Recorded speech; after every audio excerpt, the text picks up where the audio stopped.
everyone. Well, I thought it was going to be an easy day today. Well, not really.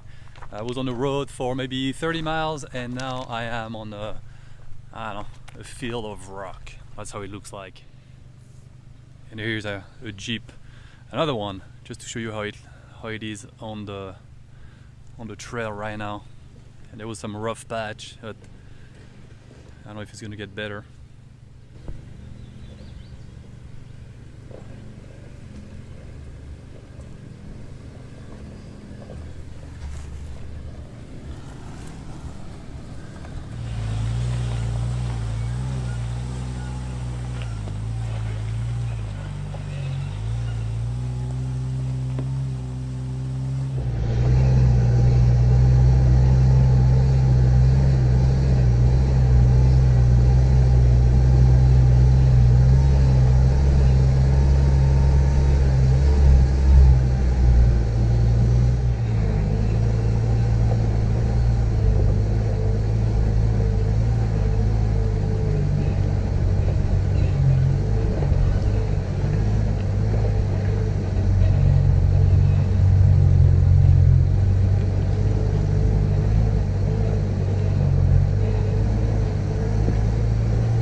So this guy decided to park right at the exit of the creek passing.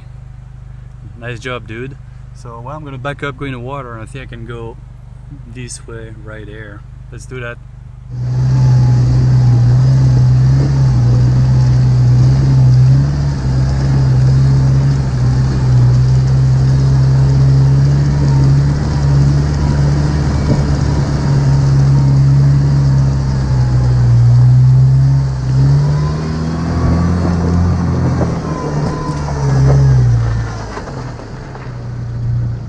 Okay, I think I'm done with this technical section. That was nice.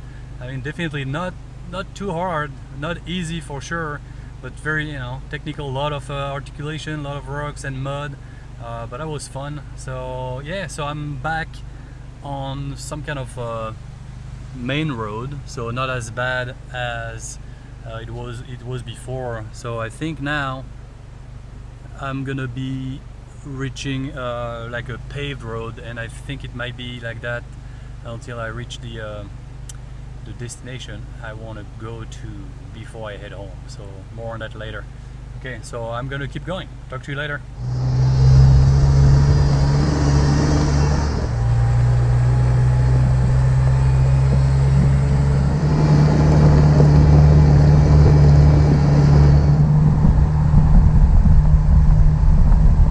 It is 12:30, just got some gas, and I am done on the SM1000 for now. I am gonna go back on the road and head back home. I'm gonna make a stop in a restaurant that I really like, so you can stay tuned for that. And this is where I stopped on the SM1000. So this is where I am right now, Dillard. I think it's in Georgia still. And I'm zooming out. Here it is. So I started right here, Morgantown, and I went counterclockwise all the way down to here, and now I'm gonna get out of the trail and go back home in North Carolina. So that is the plan, and it is a really nice day. It's getting hot though. As soon as you're in the sun, that's it. Summer is coming. So I'm gonna air up the tire, and then I'll be on the road to my lunch destination.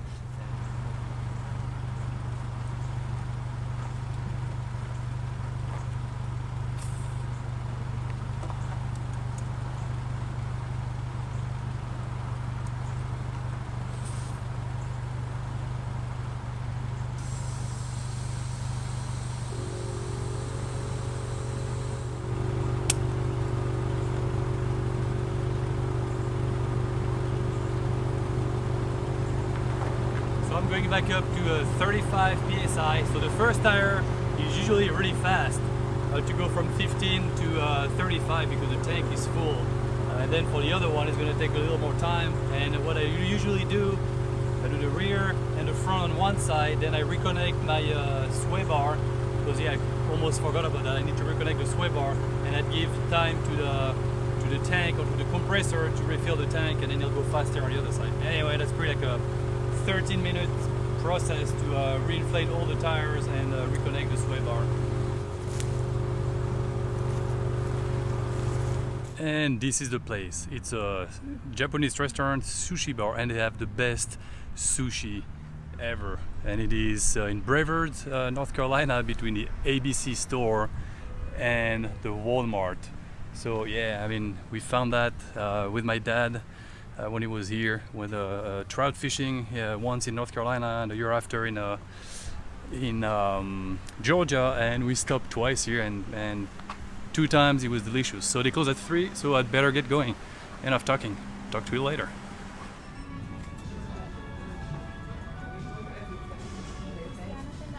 Yeah, I have to say it's better than the Triscuits and cheese and jerky for sure.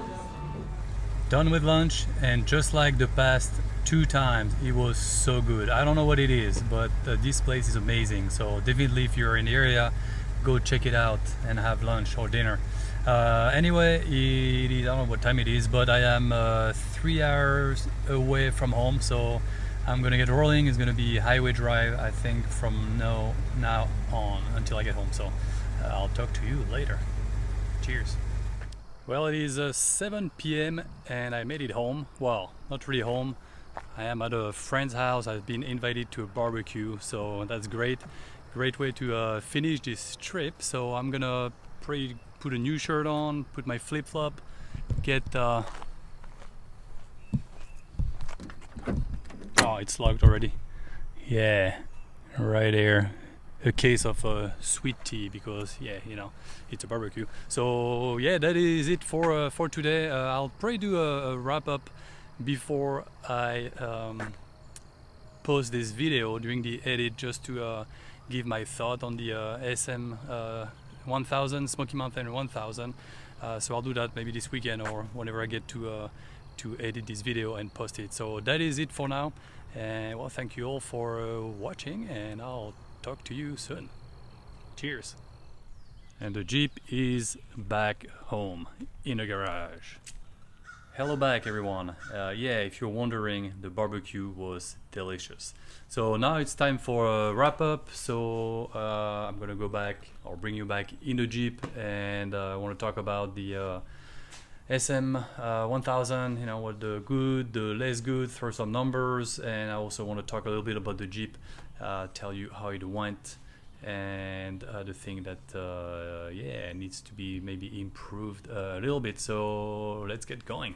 So you've seen this map already a couple times during my trip. This is the SM1000 Smoky Mountain 1000. So it is 7 sections, and the total mileage is 1068 miles, but that doesn't include a few bypass, and actually there was one that I took here. So you know, the length may vary depending on which bypass you take or don't take. As far as my mileage for this trip, my total was 1228 miles, and that's going from my house and coming back to my house. So yeah, quite a short trip, but you know, that was a it's nice to test out the Jeep close from home, let's put it this way. And one thing I should mention though is that I didn't do the whole SM1000. I am missing, I want to say, one complete section for sure, and maybe half of another one. So probably if I had done the whole thing, my mileage would have been a little higher, but yeah, maybe give me an opportunity to go back and finish the sections that I didn't finish this time.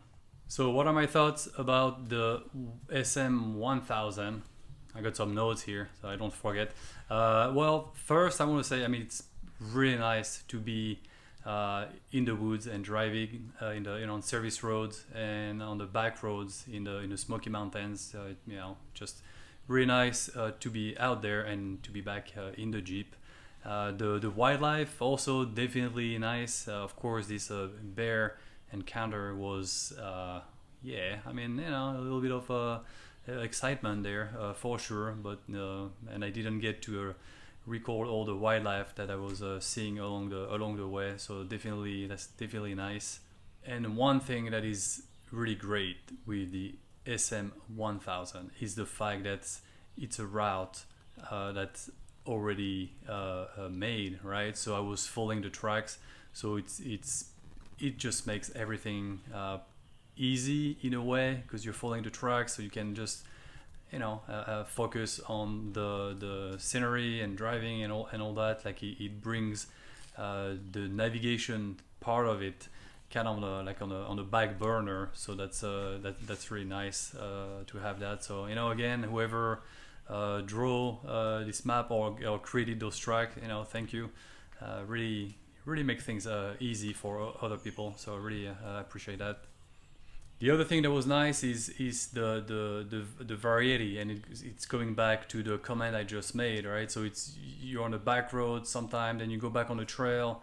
Here you have some technical sections, then the easy sections. The whole layout of the route is really well done, and also you have all these you know, waypoints and the gas, you know, the length of the sections between gas station is good, meaning that you can go on one section and you know you're gonna have enough gas. Well, I mean, except in my case, I mean, I left at a not at an ideal moment, after the pipeline hack and a shortage of gas, but typically it would be like a known issue. So that's for the all the good, of the SM1000, and definitely it's overwhelmingly, I don't know, is that a word? Good. So good stuff. And there was few things not really related to the route by itself, but when you're in a national forest, I suppose, or to find primitive campground, it can be difficult, especially when you don't know the area. So if you're driving, like I'm doing, kind of exploring, even if you follow the route or the tracks from someone else, it's hard to find those primitive campground, especially that I didn't do any research. I just loaded the tracks on my GPS and just follow the line, right? So that was definitely like a hard point for a couple days. But on the same token, if you want to stay at campground every time, on the GPS tracks, there is also all these waypoints that I've shown a couple times during my video, where you can find the campgrounds. You have the restaurants, you have the gas station. So if I had done a little more planning, I would say, or if I wanted to stay at a campground every night, then it would have been much easier to navigate that way. So another thing that maybe you need to know is, so you're driving in the woods all day long, and what you see in my videos, all these nice spots and scenery, you don't see that all the time, right? So you have a few openings here and there, or sometime for longer period of time, or when you drive by a river. But you're driving on service road in the woods, so the scenery is quite the same all the time. It can be boring.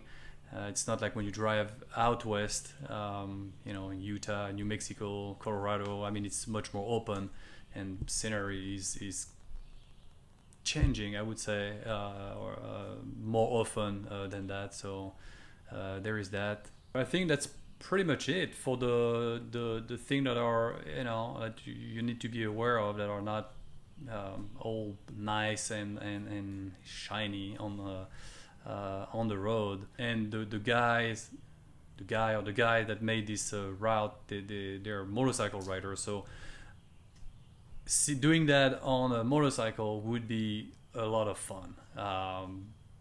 You get to have more fun on the trails. It doesn't matter if only thing you see is the the wood. You can go a little faster and all that. So definitely something to think about. I mean, you could do that on a motorcycle or on a Jeep, but I would think that it would be a little more fun on the motorcycle as far as driving goes. As far as camping, maybe it's a little different if you have a motorcycle, much more gears, I guess, or carrying a tent, unless you want to go in a hotel every night. So that's pretty much it. My thought on the SM1000. I mean, overall, I loved it. Don't get me wrong. There's just few things that I just wanted to let you know. That it's not all like rosy, and you don't see all this scenery and beautiful thing all the time. You see a lot of trees for sure. So, but overall, it was great. It was great. So now let's talk about the Jeep, and let me show you something. So overall, the Jeep has been really good. No issues really. I mean, no big issues. So really happy with all the work that has been done on it. I didn't have any problem on the trail. So a few things though that I've noticed. Now it's not related to this trip, but so here you see this little leak here. So I had to flush, change the oil from my front diff and the rear, and I thought I could reuse the gasket for the Dana 30 here, and then put like some new oil in there. The gasket was a little wet, but not too much. Anyway, thought I could reuse it, but obviously that was not a good idea. So I have a new one and I have to install that at some point. So I have a little really slow leak here. It's not, it's not an issue, but it's a leak, so I don't like that. I had one in the rear of the Jeep too, but it's gone now. So because on this one I didn't have to remove the gasket. I had to. There is a, where's my finger? Right there. There was a plug here, so I flushed everything, and then I fill it from the filler hole here on the side, and then it was leaking couple drops here and there. You can see the right there, but then now it stopped, so the leak stopped, so that's good. So that's for the front I will have to take everything apart again at some point and change the gasket. The other thing, and you've probably heard that on the video, probably on this video, when I was on the technical section, there is some squeaking, like really bad squeaking, and I'm pretty sure that comes from the rear suspension. I don't know if you remember in my other video I had where I was showing what we changed on the Jeep. So I changed the top and the bottom coil. Where's my finger? Oh, right there. Coil pad, or is this supposed to be like anti-squeak? Well, obviously I got ripped off, or I don't know what's going on, but it was squeaking a lot, way too much. Just way too much. I don't like it, so I don't know what I'm gonna do. We'll see. Maybe take them apart or grease them. And there is also, and people have noticed that on the video, and I can hear it for sure, but there is a whining noise coming up. And I don't know where it comes from, because it was there before I did all the repair on the Jeep, and it's really bizarre. I thought it was the throwout bearing from the clutch at some point, but it is not. But it's definitely RPM related. Yeah, I don't know. I mean, if you have any thoughts, let me know in the comments below what it could be, because it's I don't know, kind of annoying too, especially if I don't know where it comes from. But it is RPM rated, so the more I rev up, the higher the pitch of the whining, if you see what I mean. But beside that, I think everything was fine. I love the new gears, the 488 gear with the 33-inch tire. I mean, I love it. On the highway, off-road, it's such a difference compared to the 410. The other thing, but I don't know what happened. I don't know where it comes from, but I've put the rear locker in, and it's an air locker, so I had to reroute my air lines, from here all the way to the rear lockers, and I have an air leak. So typically, if I don't inflate my tires, so I have my compressor here in the back, my tank, I mean I have no leak. Pretty much the compressor, if I don't use anything, the compressor or the tank doesn't kick in for, I can say, like a week, 2 weeks without having the compressor kicking in. But during this trip, it would run maybe once, sometime twice a day, which is not normal. And then for a couple of days it stopped. So this is like an intermittent air leak somewhere, and I'm gonna have to trace it back and see, same thing, see where my problem is. So I'm gonna check all the connection that I made here in this area to connect my locker switch, see if that's what it is. But I have a lot of air connections here, so it's everywhere. I don't know if you can see them. I have like a manifold here, like in the back, so it can come from a lot of different directions. So it's no big deal. I can still maintain. It never goes below 75 psi, which means I can still activate my locker like at any time, and even when the compressor kicks back in, then I'm good. I can use the locker, and the locker doesn't continuously use air. It just keeps the pressure in the airline until I turn the switch off. So yeah, this is it. That was my wrap up. I probably talked too much, but now nothing new here. Yeah, that is it for now. Not sure when I will be going on another trip. Most likely not before the fall. That's the way it is. So thank you all for watching and for following me along on this adventure, and for all your comments. I was pretty slow to respond, but I read them all, and I definitely respond to all. So yep, thanks again for watching, and I will see you in my next video. Cheers. These are all my notes. That's why I talk too much. I should just have like one post-it, not 4. Oh well, it is what it is. At least I'm gonna recycle them right now. Reverse shot. I think I missed one. Anyway, bye everyone.